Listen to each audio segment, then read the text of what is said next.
everybody, how's it going? I'm Jesse Blaze Snider. Nice to see you again. I know we have a lot of the same people back who have been with us every week, so I'm not going to go crazy over stuff that we already did, but I am going to go through all of the 13 universal laws. But today we're going to focus on vibration specifically. And as you'll see with all these things, when you get into the conversation about what these things are, the closer you get to the truth, it's very subtle differences to a thing. Polarity, can be thought of in a lot of different ways, like duality. But duality and polarity, they do have different connotations. You do think about those things in different ways. So as we talk about so many of these things, it's going to be like, well, isn't that vibration? Isn't that vibration? Yeah. In ways, they're similar concepts, but I will explain, how it is ultimately different. So I have them broken up by threes for simplicity. These first 9 are kind of the most important. They're the sort of the thing that makes the vibration. The first 3 is the law of one, the law of mind, and the law of polarity. And basically how I like to explain this is before there was anything, there was mind. There was an idea. And before the idea was active, the thinking was active, the thing was asleep. And the thing that was inert or asleep is essentially infinite potential. It is one thing that the mind came from and will always be a part of. So we're one with this mind and this nothing, but also because the nature of coming from this mind, the mind is the invention of everything. The question of what came first, the chicken or the egg, I've repeated this many times now, it's the idea for the chicken, the idea for the egg. Ideas always come first. So as you'll see as we go along, before there's anything, there's just sort of the advent of an infinite mind. When we get over to 12 over here, a mind that can think everything before anything physical happens. Solidity is an idea. This is just an idea that we have. It wouldn't have to be. To think of something like, we could live in reality could be an ocean that went on forever, filled with jellyfish, and there could be no solid anything there. This isn't necessary. You could have life without this solid bone structure that we have, and even these ideas. And you can get even more ethereal than that. You can get air and whatnot. So everything is the mind, and ultimately everything is one. These are the 2 basic foundational laws. But this oneness that is sleeping and this mind that is active create polarity, inaction and activity. And this ultimately is going to create vibration. And in this instance, I'm really snapshotting creation. So the creation of the mind, nothing, like oblivion, there's no visual, there's no anything, and then the consciousness kind of starts to the machine goes on, and it's just and just as it first, I'm hitting pause. The moment it moves out of that perfect balance of alignment, a polarity is created, and that polarity might go on to take whatever shape that it takes after it's done metaphorically opening its eyes, if you will. But the polarity is just sort of created in that instance. And then, sort of a definitive vibration, a differentiation of these things is what we're going to see today. And I'm going to skip ahead a little bit with vibration, because what you can kind of see here when you look at this Kabbalah's tree of life, we got the 1, 2, 3, right? So we're covered with our white, gray, black. However you might want to think of these things. White, the potential of things, and gray, the imbalanced mind, and the polarity of the one potential thing, inert activity, activity, blah, blah, blah. You can think about it a lot of different ways. As I said, these things can be kind of interchangeable. But these 1, 2, 3 lead to, it doesn't really matter which color, it leads to differentiation. So we go from, here's our parameters, which really polarity is setting up the parameters of the thing, of the one mind. The mind was nothing, so there was no need for parameters. And then all of a sudden it becomes aware. And within that awareness comes a built-in, hidden extra. Oh, okay, now there's parameters for this mind. And as we get beyond the parameters for the mind, we have, well, how is it vibrating? What position is it in? You know, where do we put it on the graph? And that's going to be the vibration. The vibration always has a relativity, because the vibration is essentially an imbalance from oneness. You know, I was here and I was one, and imagine that, like, when I step away from myself, there's a ghost of me left behind. And now I go this way. I've imbalanced myself in this particular way, right? So in order to sort of balance this out, I would have to have the opposite thing. So I'd have to be back from this thing, from the center, and over in this direction, like this. So this would be the relativity to the other vibration of my imbalance. And in nature, there's always a relativity to whatever your imbalance is, because we're always fundamentally out of balance with the one thing which is just at rest and asleep. The mind is sort of going, you know, as a funny joke, it's like it's the nagging wife sort of, you know, metaphor, where it's like, I don't know, maybe it could be better if this, maybe we could be better at this, maybe it could be better. The mind is doing that. We were perfectly fine at one, you know, and so, you know, it kind of shows that that nature of maybe it could be better is actually very positive nature. That is the nature of the universe, constantly trying to see if we can improve something in some way. So being out of balance in all occasions, you need a relativity, which would be the thing that would put you back in balance. And these two things together is gender.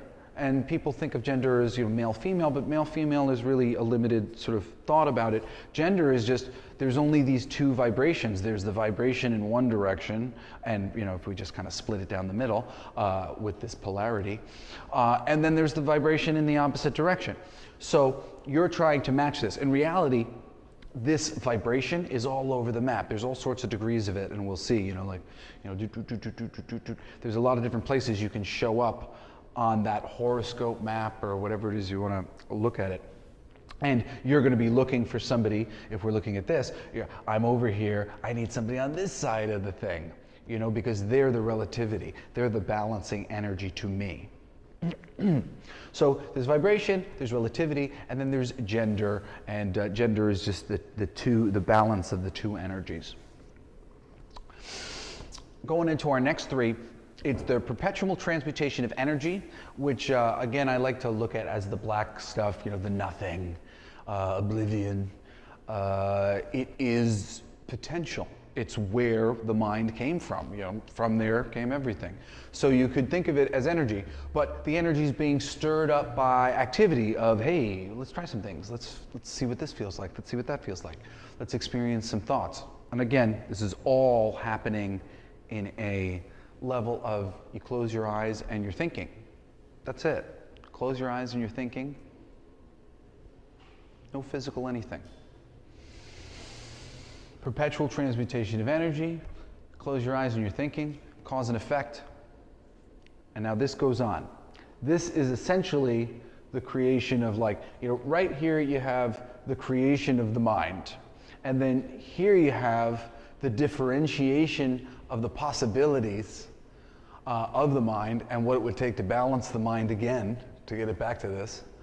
And then here you have the movement of the mind, which is just a real kind of simple cause and effect. Moving forward, there's energy, and we're going to use it, and we're going to take all this action. The inspired action that is taken with our eighth law is very sort of mathematical, if so facto, in the beginning. It's not like, oh, maybe rabbits and kangaroos. It's just sort of like, I I had I consider myself a psychonaut. I've done a lot of experiences with ayahuasca and psilocybin, and on an ayahuasca trip, I saw this sort of, it was very interesting.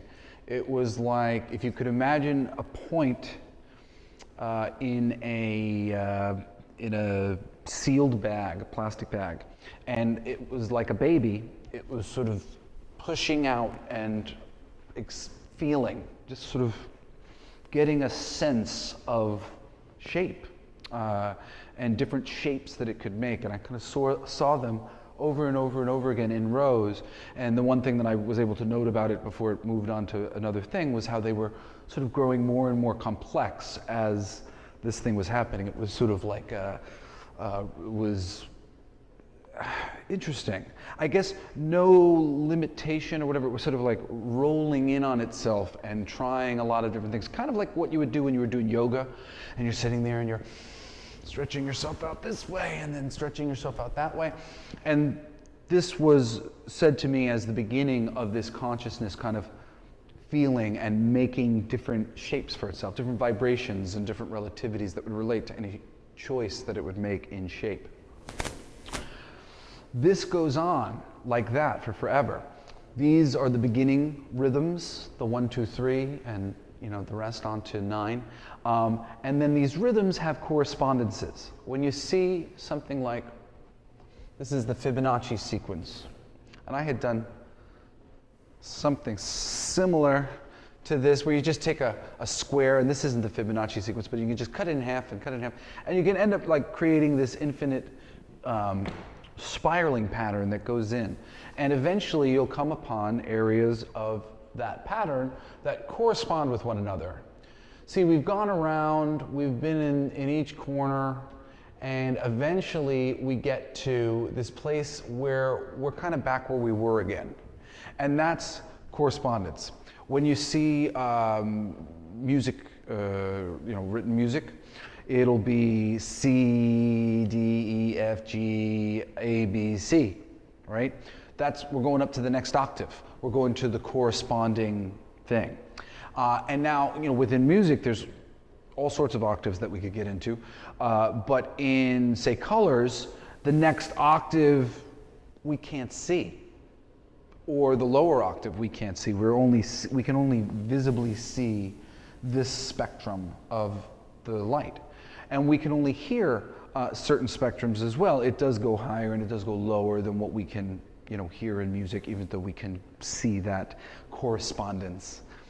So rhythm goes on, these patterns go on, and correspondence go on through infinite compensation. And essentially, because everything comes from the mind, your mind can sit and think for forever. You can just sit. Have you ever been thinking in bed and all of a sudden you realize you're thinking about something insane, like midget wrestling or something, and you're like, what is that? How did this come into my mind? Why am I thinking about this? But there's a chain of things, and you can just sort of get stirred up, and all of a sudden you're like, oh, that's interesting. I hope they don't get hurt. And you're like, but it goes like from some marginal thought to thought to thought to thought. And that's very much how the brain of the universe, or the brain of God, has created itself. It just, once it was booted up, it thought everything that it could possibly think.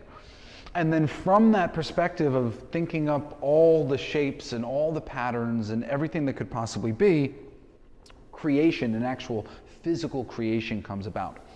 And that's why number 13 is the law of attraction, or really what I like to call the law of creation, because as you can see, from the grasshopper to the head of the universe, we're all one. We're one with everything.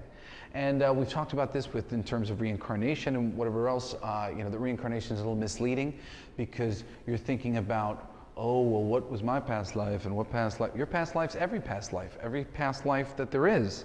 It's just a chain of energy that's on parade, and you're somewhere in it, and I'm somewhere in it, and he's somewhere in it. We're all somewhere in this chain that is infinitely looping to experience itself. And from so much of this understanding, and the way you could understand that the mind does this and everything comes from the mind, even these things as ideas, everything can exist at once and not exist. And it's very complex. Everything is changing and morphing as we move forward. We're actually connecting to a futuristic part of ourselves when we connect to the higher part of ourselves, to our higher energy. So it's a very complex system that we're living in that is based on the nature of this mind being able to go 0 to infinity just like that. And then everything sort of coming out as predetermined to a certain degree. And you could just say that energy is just cycling infinitely, growing and experiencing and journeying along this path. And this is just part of that school of our energy transforming.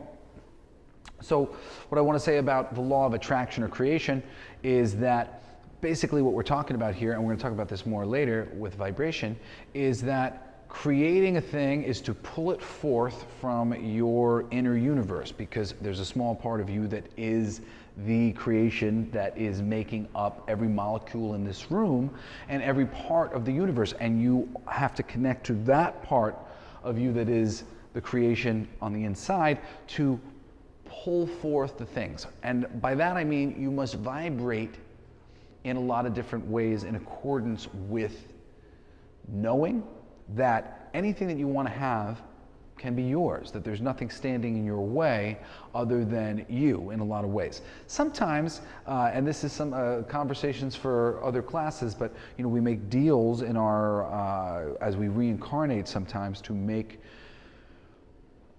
it easier for us to learn the lessons that we would like to learn and achieve the things that we'd like to achieve on this planet as we are growing as souls, that will sometimes seemingly get in the way of major goals that we might have.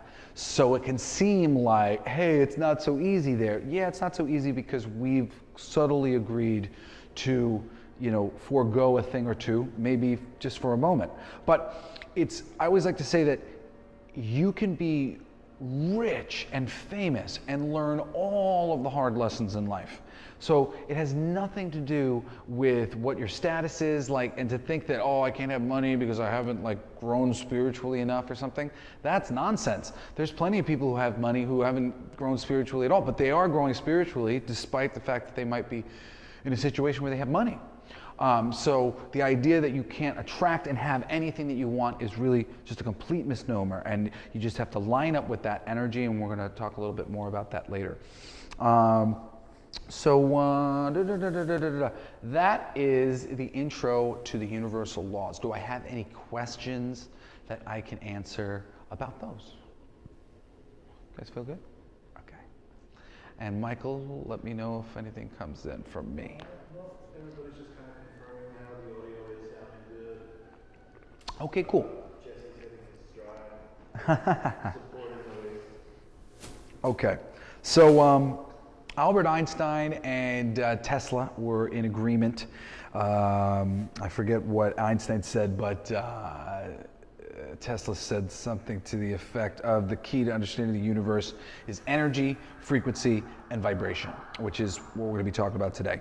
The Hermetic principle of vibration states that nothing rests, everything moves, everything vibrates. And that is the thing. I mean, we might go to sleep, but you're still breathing. If you go over to a body, you can listen and you can tell if that body is alive or dead. And then even if the body is dead, within that there is still stirring molecules. If you go look at their blood or whatever it might be underneath the thing, it takes a while for those things to stop. And then if you look at them under an electron microscope, once the person is dead, you'll see that there's still activity in the shell of what the thing used to be. And we're going to kind of talk about that in a second. So I said here, I made the connection already with the colors of, sort of 1, 2, 3, 4, differentiation. And that this is the beginning of a foundation.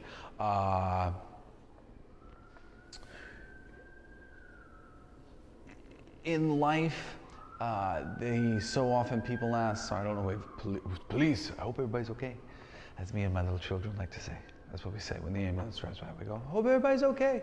I taught them to do that when they were little, and they still do it, and it's adorable. So, now that that's getting further away. you have to make a point, right? What's the point of life? The point is to make a point. And I realized that while doing the spiritual journey on and staring at the stars one night and having a really visceral experience with them, and I realized that you can't have a constellation without a few stars, and that a star in itself was this beautiful bright light, but it took a few of them, and then all of a sudden you had some shapes, but you really needed a bunch of points depending on what you wanted to make. And the more points you had, the more complex these figures could be. So when you're looking at white and black and then gray in the middle, you're looking at a gradient. And just with the white, black, and the gray alone, there's a whole spectrum of gray that you could make. So then in here, we have the most beautiful thing that happens though, because we get colors out of this spectrum of light, and the spectrum of color that you get from there is even more beautiful. You got Roy G. Biv. It's not just gray done a million times, it's all of these different colors done a million times. So this is the in a large part, sort of these colors is making up our reality. It's everything that we're seeing and experiencing to so many degrees is these colors, and they're important. We'll talk a little bit more about that in a little bit. So now, if we want to talk about density in 3D terms, and here we are, vibration number 4 for me. And the one thing I did for this class is I ordered the universal laws. Some of them, like the law of one, and this makes sense. Usually in Hermetic law, mentalism is law number 1. Or principle number 1. And if you look at universal law, usually the law of oneness, divine oneness, or the law of one is number 1. That's pretty sensible. But after that, you can see them in a lot of different orders. And I spent a long time agonizing over these sort of patterns and how I was seeing them work together. And the 4 as a base and structural foundation is something that you see, like if you read tarot cards or something like that. When the 4 comes up, it's like, okay, cool, you've got your structure. The creation process has begun. There's stability, and essentially, vibration is the choice. We're making a choice. What is that choice? So we have 4 elements, physical on the planet. We've got them broken up here. I've got them set up as the 5 elements, but we have the 4 physical elements that you can see, and that is, of course, air, fire, earth, and water. They tend to break them up like this: the fire and the water, just upside down triangles. The earth is some water with a little bit of it's water with a little bit of fire, and air is fire, fire with a little bit of water, if you get what I'm saying. See? This is just, this line here represents that. That line here represents that. So these things are all very closely related to the 5 Platonic solids. When you put these 2 things together, it makes up the ether, which is where sound is traveling on, and one of the things that you can't see. But of these physical things, you've got fire, plasma, air, gas, liquid, solid. And then the ether, which is where our sound is traveling, and the ether is a little bit more mysterious. All of these things are what? Different density. If you're playing with water and you want to put it through from ice to water to gas, you heat it up and you let it steam up, right?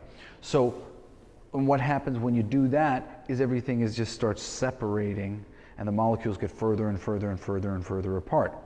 So what we're talking about here with everything is density. Where is this molecule vibrating? What is its denseness? And this is sort of one octave of denseness here, where we've got a solid thing, we've got a liquid thing, we've got a gas thing, we've got a plasma thing. And the other side of the universe may have completely alien elements operating in between the raindrops of where our universe and our frequency and our density is. You have to realize that every person in this room is largely water. More than that, they're largely empty space. So other things can be existing within the empty space that we're inhabiting.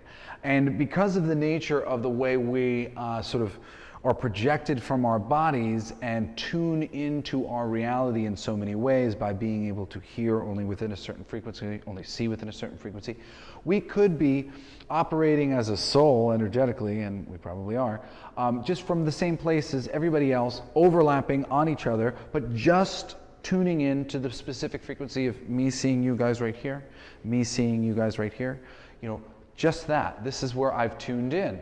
And just a little bit to the right of my soul is your soul, or your soul, just prisming out and experiencing our reality very differently, but all within an overlap of each other. Additionally, there could be, weird one-eyed lizard monsters hanging out right where we are, but just in another frequency that we can't see. Maybe they're really nice, having a nice time, having some tea.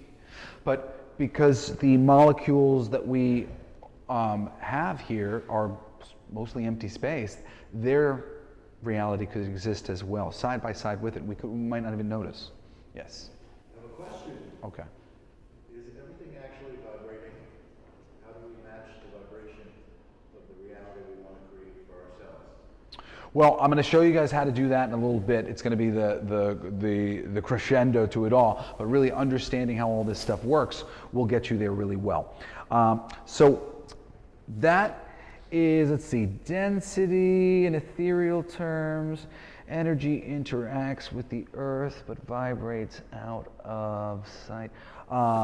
Prana is something that we talk about in the ether. The Vedics believed that we were breathing, they believed you could be a breatharian. You could just breathe and get the energy from the sun, basically charging the invisible molecules within the ether that we can't see. So there's a lot going on within there as well. And again, this all has to do with this idea of density and vibration, and that a thing can be there but vibrating in a way that you can't really perceive it.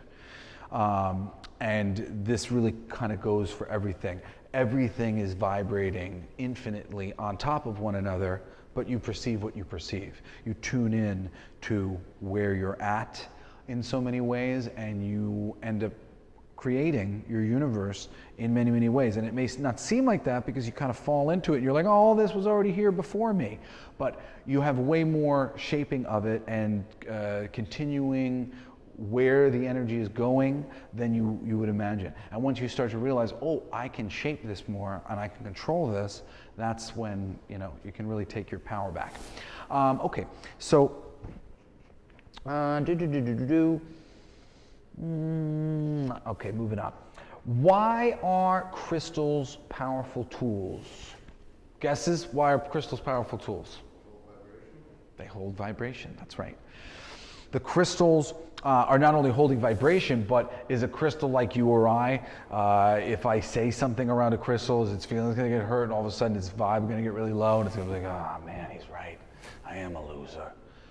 The crystal's not going to be affected by that. The crystal structure is ironclad, and it is holding a sacred geometric pattern of the universe in perfect way.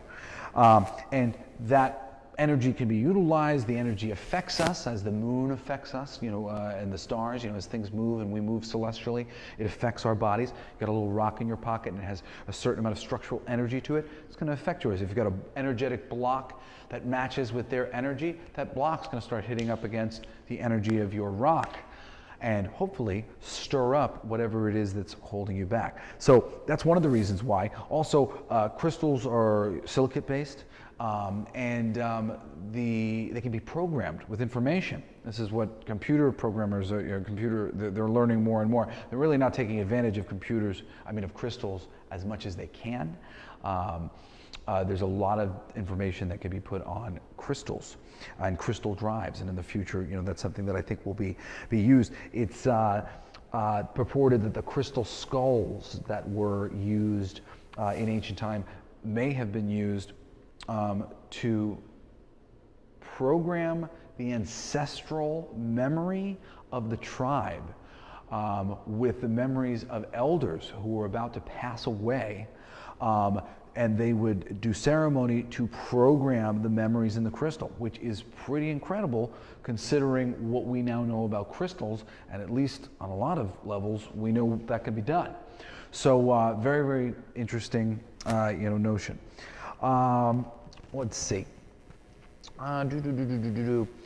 Use to store information, programmable, and obviously the planet is made largely of silicon. And silicon is a low-level consciousness. Deep in the ocean, there's some silicate-based life forms that have been found, and silicate is something that can support life, and it's one of the higher sort of vibrating, solid, mineral pieces of consciousness we have on the planet. So silicate and crystals, very important. And also vibrating at different colors and different frequencies that are good for the human body, because we're living in this differentiation of these main colors, and the crystals correspond with different colors. Like, see here I have a chakra thing here.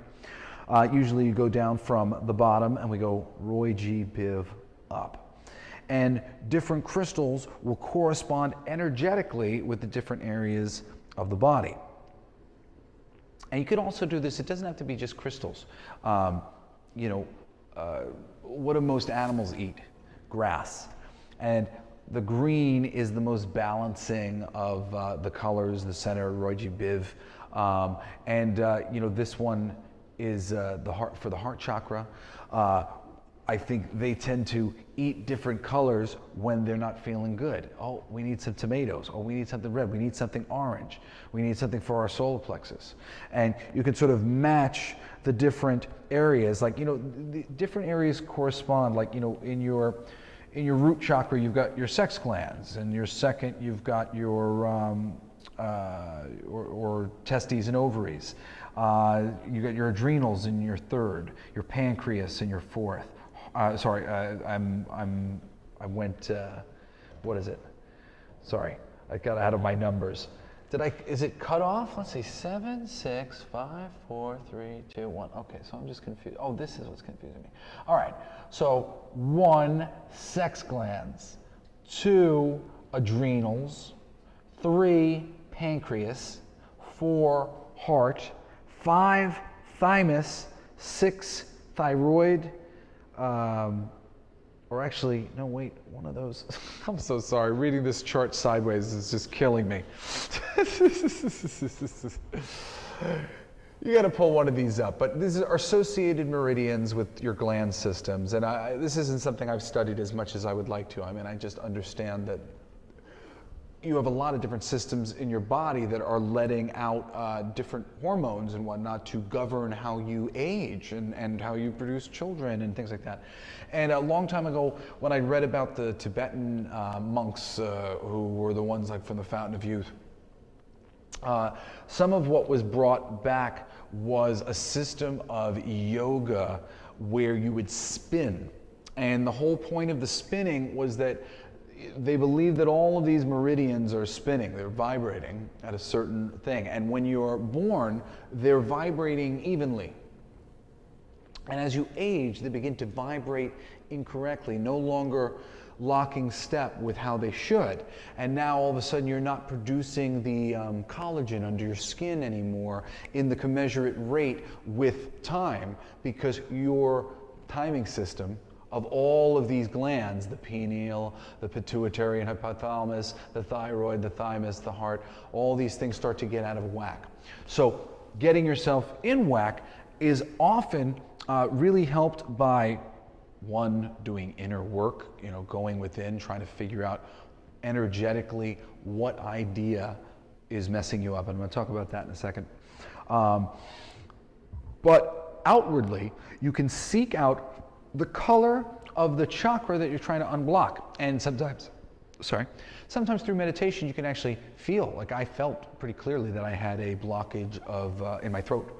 It just so happened, and I didn't know this at the time, but I was guided for other reasons to have a lot of blueberries, and I did like 6 months of blueberries. Now that I think about it, I was guided on a higher level to eat something blue to help unblock my throat. So there's a lot of utilization of color that is very simple to go on. There's also more complex things with the rocks that are interesting because of their geometric structures. I think there's like 5 different, well, when you start to break it, there's a lot of ways you can look at the rocks. The rocks are very, very complex, so I've only delved so deep into it because my brain, I just can't remember the words. The words, when you get into they're just so long. Like, how are you supposed to remember? This is like a sentence, not a word. It's really, if you get into the rocks or you get into it, you can come be my rock assistant. But when you really get into the scientific structure of the rocks, it's a tough nut to crack. So I'm still working on that one. But they all do have different properties and real value because of their vibration and because of the fact that they're holding that vibration. And we are made up of a million little rocks. Our body has all sorts of little fibers in it. And if you want to think that a lot of it is water, and water can be charged, which is what we're going to talk about in another second, and we are charging our water a certain way with our vibrations, which are really our thoughts. Our thoughts are dictating our vibrations, our polarity. So we'll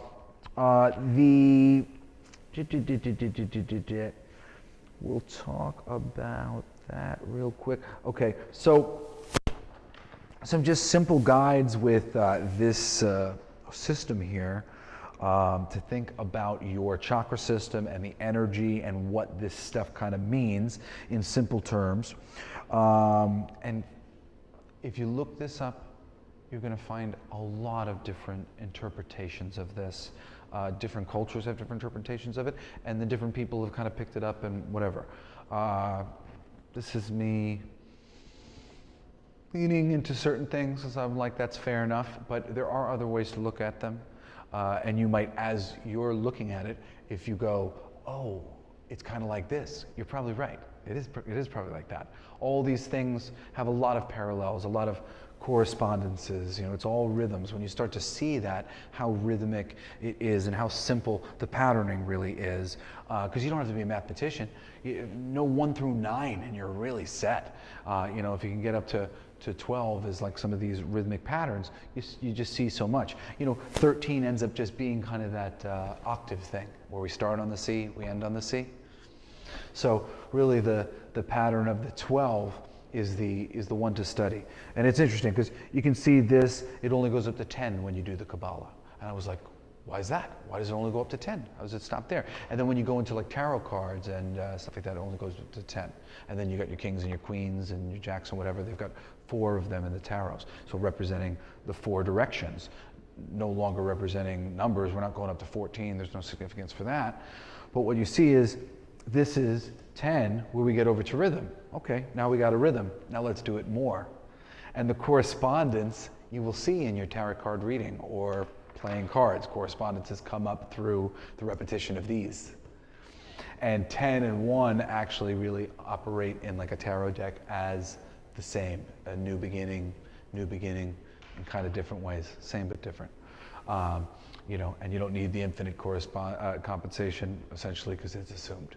It's assumed. We're sitting here and we're praying to the infinite with the tarot card and we're trying to see what we can learn. So this is some cool stuff. The root chakra liberates. We got our sacral chakra resolves. Our solar plexus loves. Our heart connects. Our throat expresses. Our brow awakens. Our crown resets. Connection to the infinite. We can think about this a lot of different ways though. So like what I just said, it's like It's all relative. But what are you going to come to over and over again? That the throat, it's about communication. It's about connection. There's a lot of different ways to say communication or connection. The heart, or I'm sorry, see, it's so easy, connects. The throat expresses. There's a lot of ways to say communication, expresses. Ay, ay, ay. They are so similar. It is so easy when you're going down the things. They're like very close to each other. So when we get down to something like our root chakra, it's about physical needs, or you could say to have. When we move up into orange, we get to our sexuality, our emotional needs, to feel. Then we move up into our solar plexus, our center of power. And you could call that to act, to actually go do something, vitality also, think of. And then getting up into the green, we get into love, to love. Beyond that, communication, to speak, intuition, to see, and then understanding, to know. Now, just like the crystals, which are programmable on various levels, water is infinitely programmable. And there's a lot of documentaries that I could direct you to. I think they do a little bit of coverage on it on one called What the Bleep Do We Know? But there's a bunch of them that have talked about or shown the experiments on water, where someone will hold a cup of water and they will think a charged thought, or literally just go to talk to that water every day and say the same thing to it and have it marked on the thing. Hate, the other one, love. And when you look at the water underneath the microscope, hate, the water takes very terrible form. It's more likely to sort of collect bacteria in the air and things and like turn. When love is projected and good ideas, positive ideas are projected into the water, it sort of crystallizes like a snowflake and makes beautiful patterns and geometric shapes. And it demonstrates that the cohesion of our thoughts is very important, because what was I saying before? We're largely water. So if water is programmable from love, hate, if I'm sitting around thinking hate, what is that doing to the water in your body?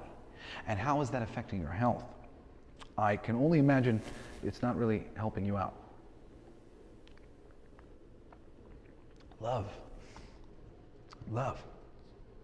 So this gets us to our thoughts before things. What came first, the chicken or the egg? The idea.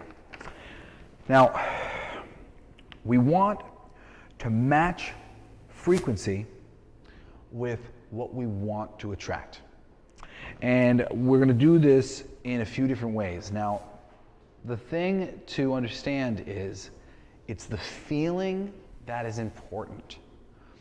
Our words are a quagmire. They can really hold us back.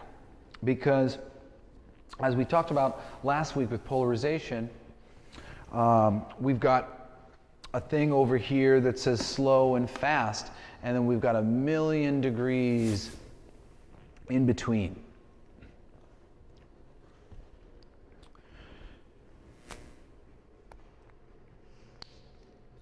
So, unless we are really neutralizing the way we speak to ourselves, or polarizing it in the exact way we want, we're kind of mucking up the works.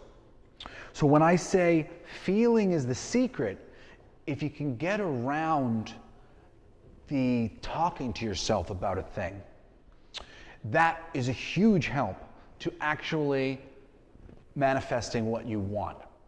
And I'm going to talk a little bit more about how you do that, because it's really about matching frequency, and we'll get to that in a second. I have a question. What's up? Not a question. Cody is saying that the book, The Miracle of Water, is life-changing. Oh, The Miracle of Water. Yeah, that's a really great one. The Miracle of Water. I've watched a YouTube video about that one that said it was really good. I haven't read that one myself, but my brother Cody knows his stuff.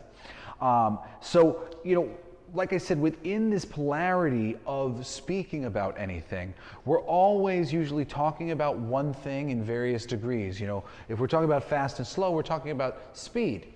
We're actually talking about one thing, but we can't exactly figure out where we want to be about it. And then in talking about the thing, we can really take a lot of our power away by showing up anywhere on this line. Like between here and here is infinity. You know, because we don't think in terms of infinity. The answer to anything is that the polarity goes all the way. So if we want to be happy, we could be infinitely happy. But honestly, we never think or say in those terms. So the feeling can be an infinite feeling, but the words tend to cap us at a certain place. If you're thinking you're an A+ student, you're really holding yourself back. You could be an infinite creative thinker, constantly creating and generating energy and ideas. You know, there's more than the sort of limiting box that we put on these things. And opening ourselves up to a feeling of what we want can help us escape the box of the terms and the ways in which we think. Also, opening ourselves up to not needing to control the specifics of how a thing is to be. To visualize and agonize over how it looks is sometimes to control the outcome of the thing that you want. And control is not what it's about. When you're doing a tarot card reading or an angel card reading, it's about not being in control and just allowing the universe to tell you when you're done shuffling your cards and to lay them out and then interpret as best you can what you see when you look at the table and have nothing to do with it. You don't want to have anything to do with this process. You want to get yourself out of the way, which is why you don't want to sit there and start visualizing things that aren't going to be there and not lining up with possibilities or possibilities that are more right. The thing that you want to do is you want to line up with the feeling of how you would feel for this thing to be working out in whatever way it would work out. So I've spoken about this before, but this is the best spiritual lesson that I've ever learned, and I love to say it every time I get a chance. And for vibration, it's the perfect thing. This man who was an adept and was learning from a shaman, he went to, it was a Native American shaman, and they went to a field to pray for rain, as he was saying to the man. And after a minute, barefoot and eyes closed, solemn on the field with like a light smile on his face, he turns to the guy and he says, "I'm hungry, let's eat." And the guy's like, "Oh, okay, I thought we were going to pray for rain." And the shaman, as they get back to the car, he says, "No, you pray for rain, you get more no rain." So they get in the car, and the guy's like, "Well, what did you do?" He said, "I felt the damp ground beneath my feet. I smelt the dew in the air. It had freshly rained. I saw the crops in full bloom. I saw them prepared and on the table for my family and my friends. And we were all happy and appreciative. And then I realized I was hungry." I used to think that a rain dance was this ignorant sort of addition to prayer, which I had always kind of taught was like, you know, something somewhere between a "forgive me, Father, for I have sinned" and a "please could you do this for me."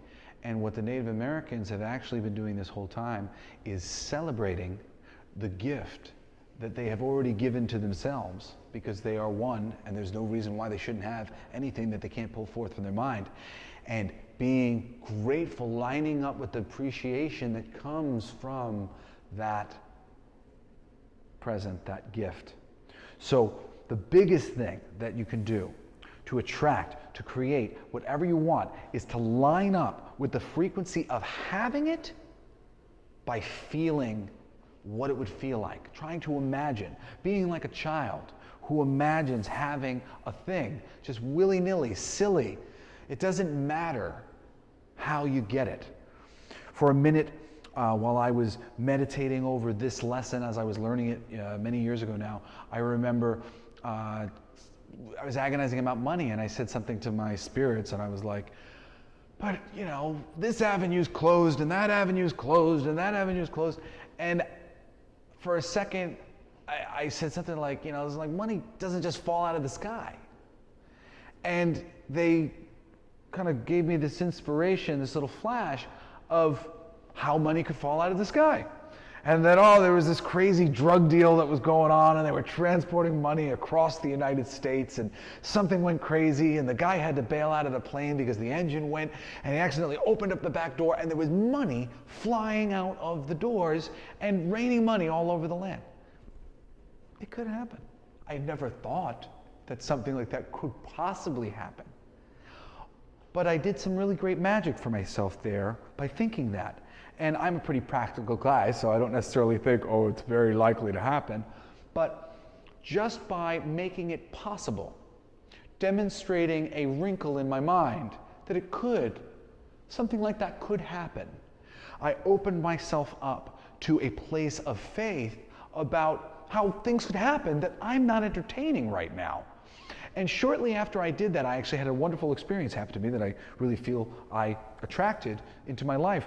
My job, I'm the voice of Food Paradise. I've done like maybe 7 seasons now with them. It's amazing. I almost even lost the job a few seasons ago because there was a new executive and she wanted to shift things around. And I'm not the original Food Paradise narrator. There was like 3 seasons before me. But we'd been going really well, and we loved working together, and the show was highly rated and pretty successful. And they fought for me, and I didn't get it initially, and they ended up fighting for me again, and I got brought back. And every one of our seasons up until that point had been 13 episodes. And the previous season that we did under that new executive was kind of a bummer. They made it like a countdown show. It didn't really fit very well with our format, and the show was lesser for it. Next season, we get a brand new executive, a new executive. They come in, love our show, don't want to change a thing. In fact, they want to go back to everything as it was before, and they want to order 65 episodes at once. And we ended up getting like 2 65-episode order seasons back to back. I never could have imagined that in a million years. Could they have doubled the season order? Could I have gotten 26 from my 13? Maybe. Maybe I could have imagined that. In a small thing, could I have imagined that they tripled it and I got 39? I don't think I could have even imagined that. If there were like some sort of, it was so limited what I could have imagined could have come from this show, which was a relatively small payday for me compared to some other things that I had had. And then out of nowhere, shortly after I had written that song, this thing came out of nowhere, and it had to make me laugh because I was like, oh, look at that. Something that I never could have predicted. And a lot of things have happened like that to me since, as I'm like, wow, I never imagined that was possible, but looky here. So we don't realize how many opportunities we cut ourselves off to by limiting what we think is possible. And as we go to shift and shape what we want for the future, we don't get there because we're blinded by, oh, well, you can't do that, you can't do that. Well, you know what? Leave yourself open to you can possibly do that because you might be blocking some little bit of wiggle room that you might actually have. Can you give me time so far? You are at 8:30. 8:30. Okay, cool. And what do we started about on time? Yeah. Okay, cool. Alrighty. We're just going to go for a little bit longer, but not too much, to wrap some of this stuff up. So one of the things that I learned on my spiritual journey with ayahuasca was, because of that nature that we have, that of like, we're all God. I know people are uncomfortable with that thing, but you have to come all the way up to the I am that, as well as all the way up to I'm also slime and rocks and stuff. It equals out. You are part of the huge, great thing, and you're part of the stuff that people appreciate less. You're everything. But because of this nature of you being God, the person who's creating at least your own universe, very much so. And really, let's put it, God of your universe. And this is really a great way to think about it. You're shaping how your perceiving everything. We so often think that we want to blame what other people think, but it's really how we feel about what other people think. Okay? It's how we feel about our place in the universe. Whatever it is we may be bringing as a person to the game, it's not about what they're saying to us. It's about how what they're saying makes us feel, what it makes us think. And again, this is one of those things why connecting to the feeling is so much more powerful sometimes than trying to get at the right words, because it can be very hard.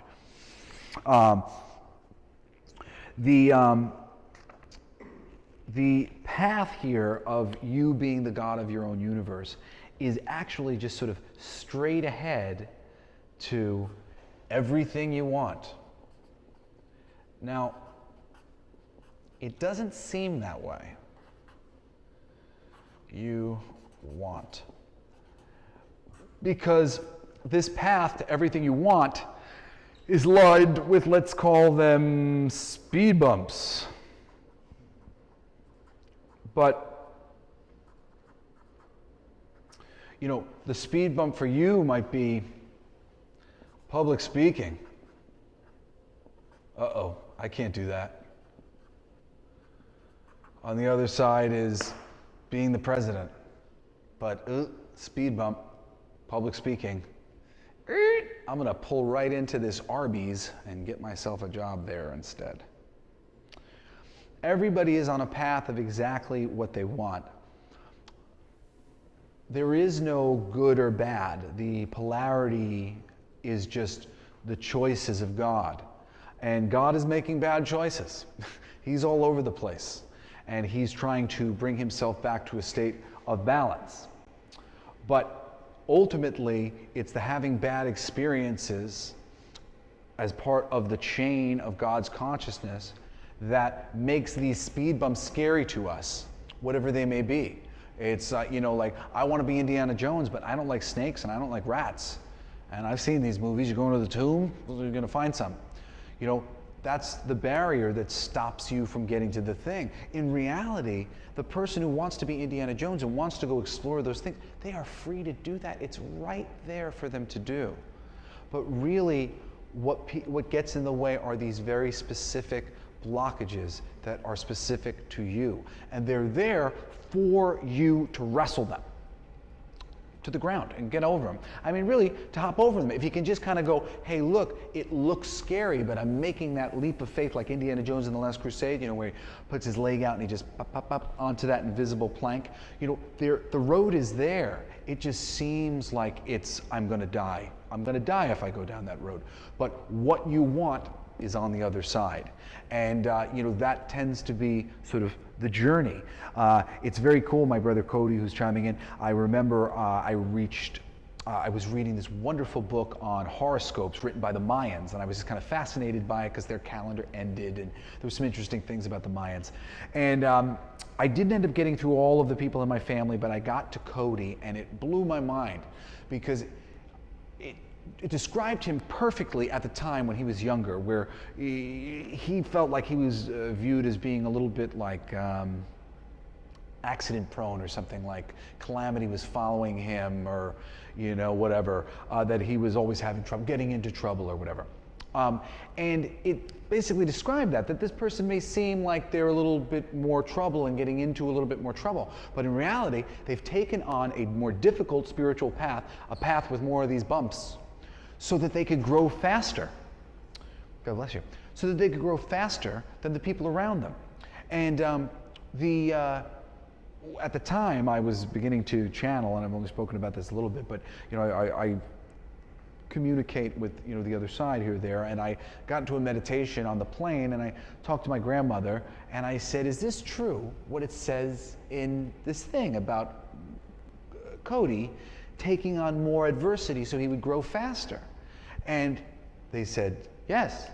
And at the moment, I said, well then, I agree to take on more adversity so that I can grow faster. And careful what you wish for, because I've definitely gone through it. And as I later went on in my journey and worked with ayahuasca and was shown this sort of path of like everything you want being just on the other side of a few things that really scare you. It all started to kind of make sense to me because we all, you know, I have loved to view myself as fearless my whole life. And when it gets down to it, I always can kind of find a fear. It's sort of like a weird one. I really got to get at it from a strange thing, but on some level, I'm afraid.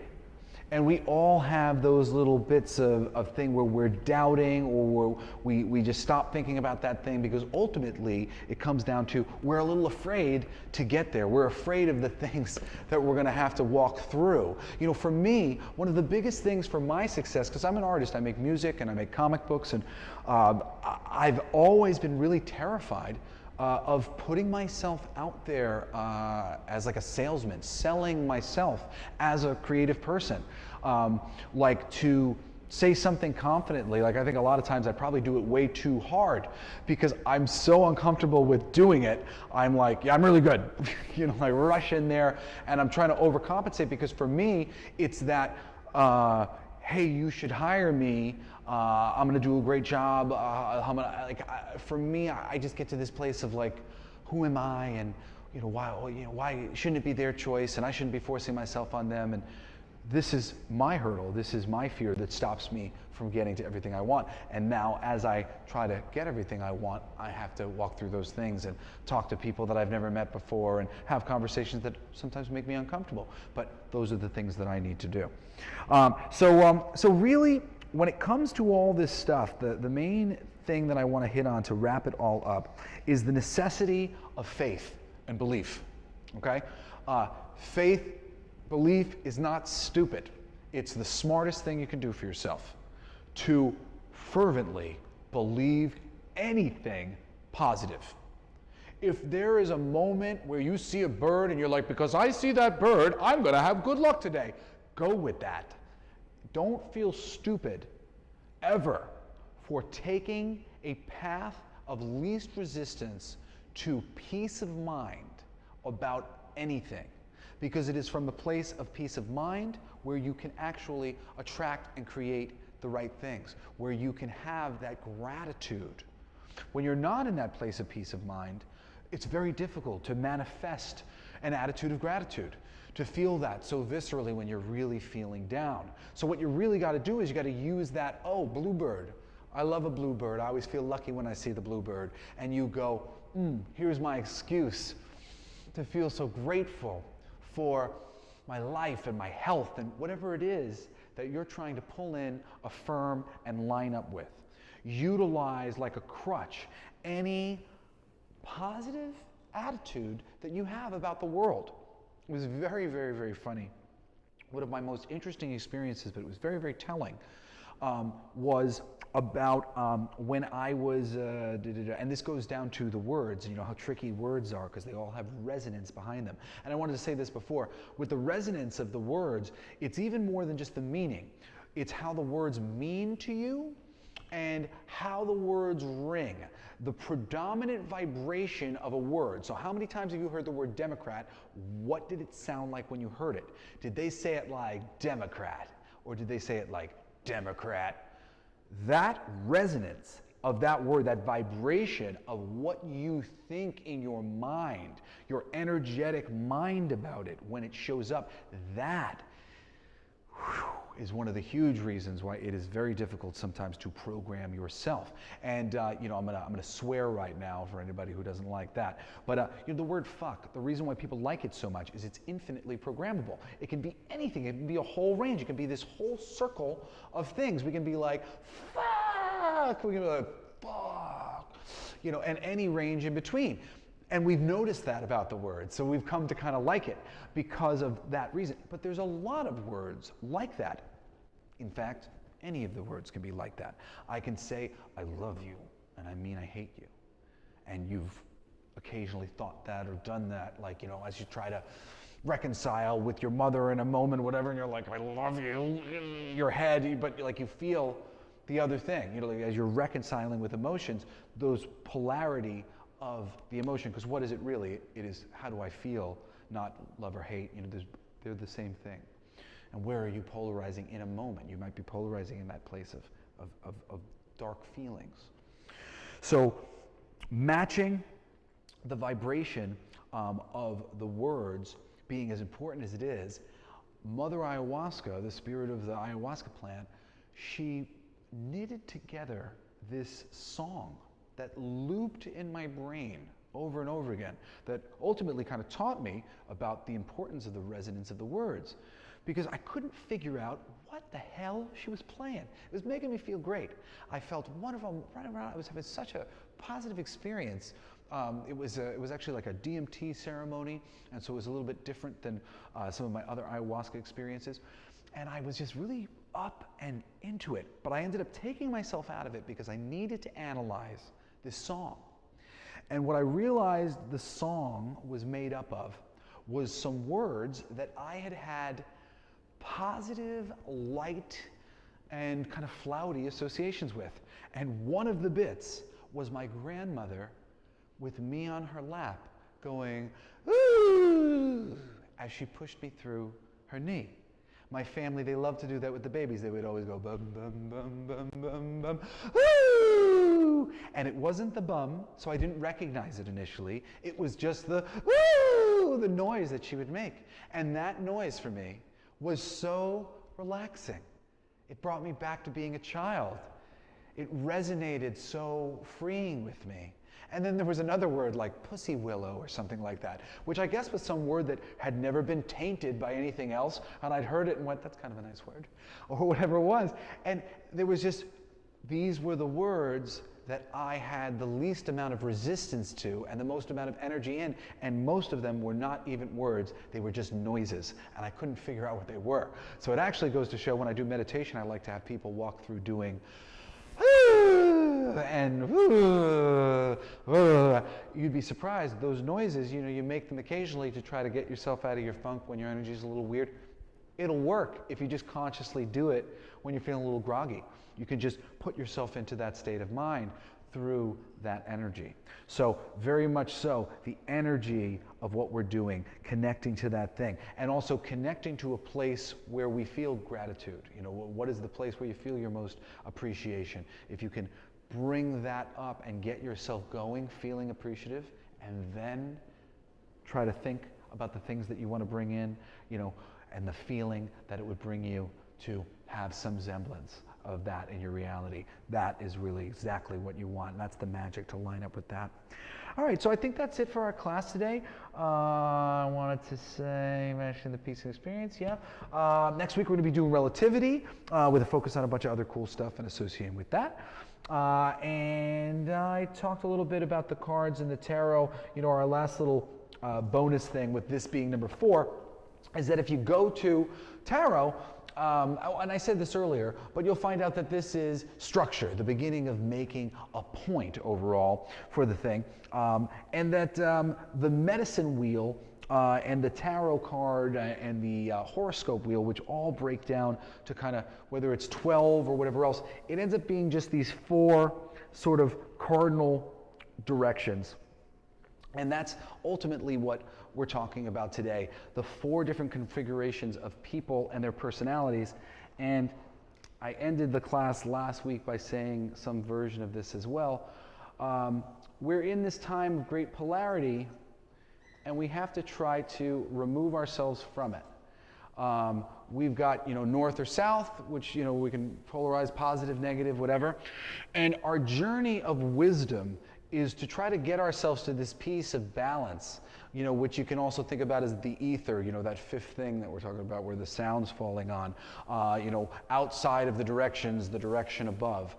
Because what we're doing is we're like heading in one direction, and then eventually we get to realize that we're a little too much there. And then we go back all the way the other way, and then we realize we're a little bit too much there in this other direction. And then we get kind of near to a place of balance, ultimately realize that's not quite it either, go the other way again. We have 4 places where we can kind of go as we move through the polarity and eventually get to a 5th location. And as you move through your journey of enlightenment, I find that 4 is sort of the key number to finally getting to a place of openness where you really will become balanced. If you can acknowledge all 4 of the lessons inherent in everything, all 4 of the directions inherent in everything, the ways in which things can go, you can understand everyone and everything and find yourself in a much more neutral place. Anyway, thanks for joining us. I hope you will join us next week. And if you are interested in doing some guided meditation with us in the future from home, we are working on setting that up for future weeks. Talk to you guys later. Thank you, Michael Zinn, for producing. Thank you. Thank I you, can do guys. this online, all right? I'll come in. Yeah. I go courses.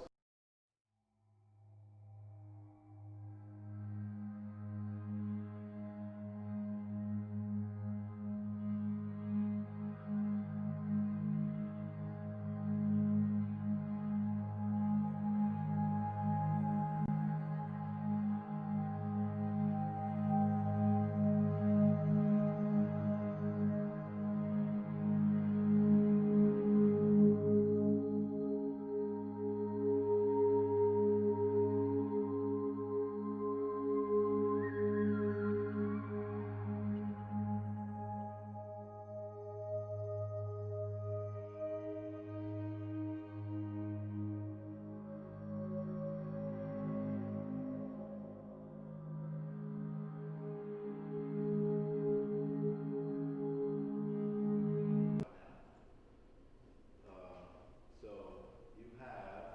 Sure. Lyle is asking, as you said about his song, he is, I am. It's from the soul. But given the way things have been going lately, it's inappropriate in many settings. Any thoughts or opinions? I don't know the song, but. He is, I am. Well, you know, the conversation about God is so weird because it's just a lot of people, it's what we're talking about. How has God been sent to you? If God has been said to you in ways and by people who meant it in a very judgmental fashion, then you've got a lot of hang-ups about that word.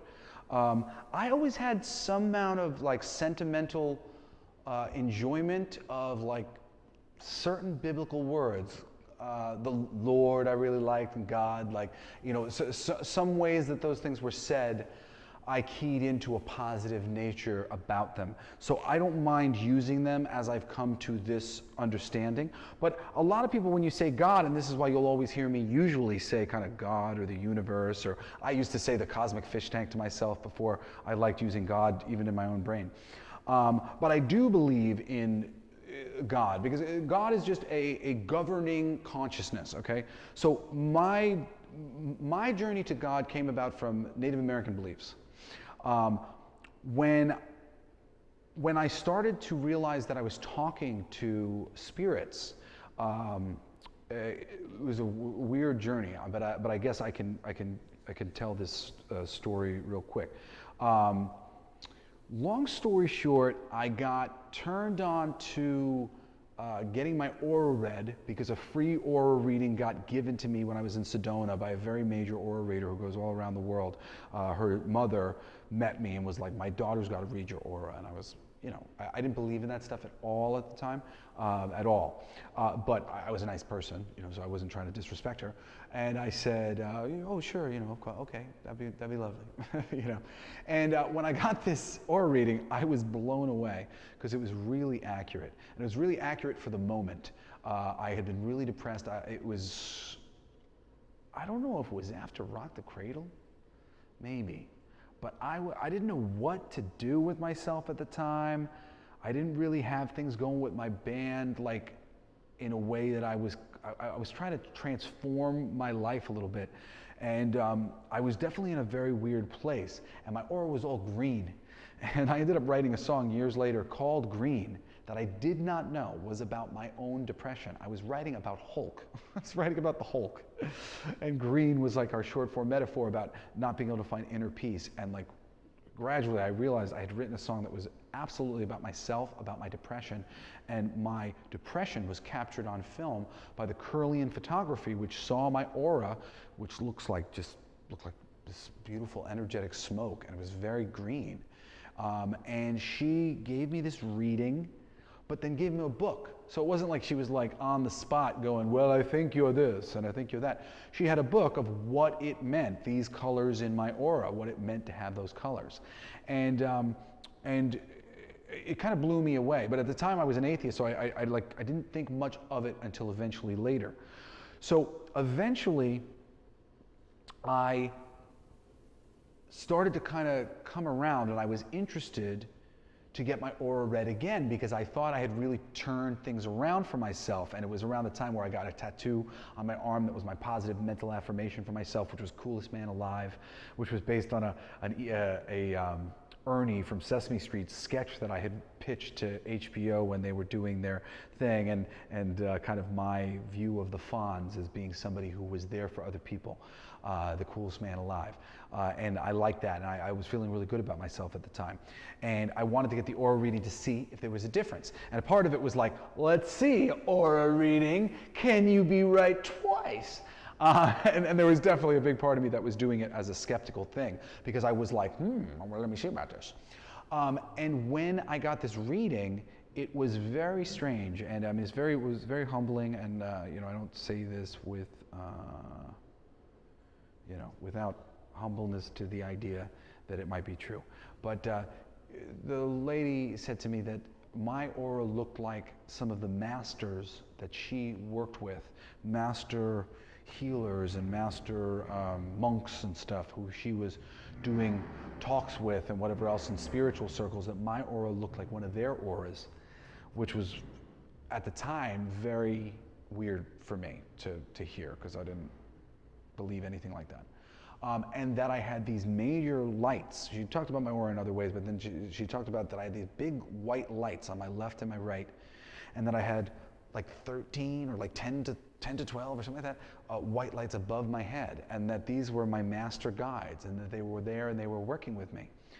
And that was sort of a strange thing to hear from me, but I was beginning to kind of open at the time. I think I had done mushrooms for the first time around that time, and it was a very scientific, eye-opening, you know, mind-expanding experience. I learned so much. I gained a lot of gratitude. It helped me get over my gratitude. It helped me get over my depression. I was very depressed, and in one fell swoop, my psilocybin trip really helped me and opened me up in a lot of ways. And I think that was kind of what led me to try the aura reading again. So now this next thing comes along, and it's like, oh yeah, you got these bright lights, and they're your angels who are guiding you. And it was just kind of nice. You know, I had 4 children at that point, these little children. It was lovely to think that I had some lights floating around with me that were maybe helping me, especially, you know, somewhere along this way, I don't know if it had happened yet, but I started dealing with a lot of body pain. That was a problem for me. And, you know, this thought kept me very light and kept me feeling good about, you know, being a daddy. And my daughter, Parker, she was weeks old. And shortly after I found out this about the lights above my head, right, my daughter, who I had read many times that animals and children can also sometimes see auras and stuff, my daughter would stare above my head and she would just laugh and giggle the whole time. It was weird. It was eerie. I mean, like, and the first few times it happened, I mean, really kind of every time it would happen, I would just get, you know, that feeling like somebody walked over your grave, like whoa, like this is just, she wasn't looking at me, and she was too young.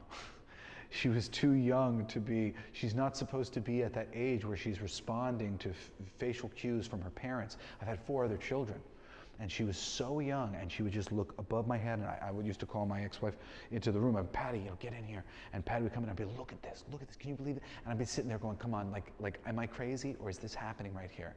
And she'd be like, dude, it's happening. And that was the beginning of me opening up to channeling pieces of people's souls. Because I was told that I had these lights, and then my baby was seeing them. So I was meditating, and I started to connect. My mom had always talked about like her mom being with her. So on some existential level, and like that her mom was like a guardian for our family and stuff. So I kind of viewed my mom's mom as a guardian for our family. And I started to kind of try to talk to her, and she started to come in very, very strongly for me. And eventually, as I got used to her voice, I had a very crazy, deep meditational experience where I connected to my best friend Chris, who had died right before I turned 21, and he revealed himself to me to be my muse. I have a tattoo for Chris. I have a tattoo for my grandmother. After I was speaking to them. So in the beginning, I was just speaking to those souls, but as I was starting to understand different things about spirituality, one of the main things that always fascinated me was Native American culture. I now know that I've had some past lives as a Native American that I've felt pretty viscerally, drawn to the Mohawk. I mean, it's weird, but for me, it's a thing.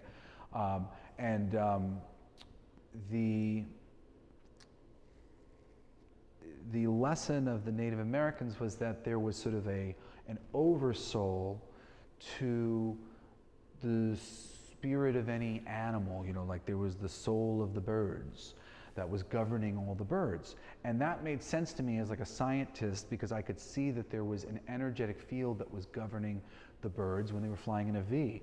There was an energetic field that was governing the bees when they were buzzing together and they were doing their operations in the hive.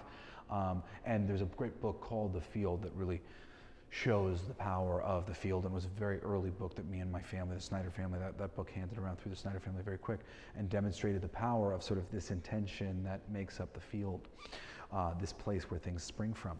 So the fact that there was a field of intelligence that was larger than the smaller field, hey, it's my soul, here's a larger field of intelligence, that made sense to me. So I began to connect to different, what I guess I would call soul groups, kind of the way we've talked about in other classes, where it's the larger soul of the thing. And I did that a few times before it finally dawned on me that the real basic concept of God was just that God, he, she, whatever, was just the oversoul of everything. And then I literally went, God? And felt like a very major energetic thing come over me that just kind of went, yes! He's got it! And I was just like, oh. So do I believe in God? Not the guy in the robe, but a consciousness that governs all the consciousness. Of course I do. And there's all sorts of consciousnesses in between that. And many versions of God. The God that I'm talking about isn't a physical guy. I mean, even though he's physical in the fact that he's everything, and he's working through me right now. That's how it is. It's just an all-pervasive thing that we all are, and it's the totality of us. It just kind of is. So that conversation is an interesting conversation. I try not to step on the toes of the people who have had God put to them with the resonance that has put judgment upon them. I know like a lot of my gay friends really hate the concept of God. A lot of my atheist friends, you bring up God, it's just a concept, and like they really don't want to get with it. But as most of them, I think, as they get wiser, they start to recognize that God does mean something different to the good guys who have that in their mind. There's just a lot of people who will go and run off with information and use it incorrectly. Anything else? Did I basically cover it? Yeah, that was, your brother, Cody, was responding to, I think, Lyle's comment that you just went on about. And he says, I think one's truth may aggravate the unhealed wounds of others, but that is all the more reason to shine our truth in love.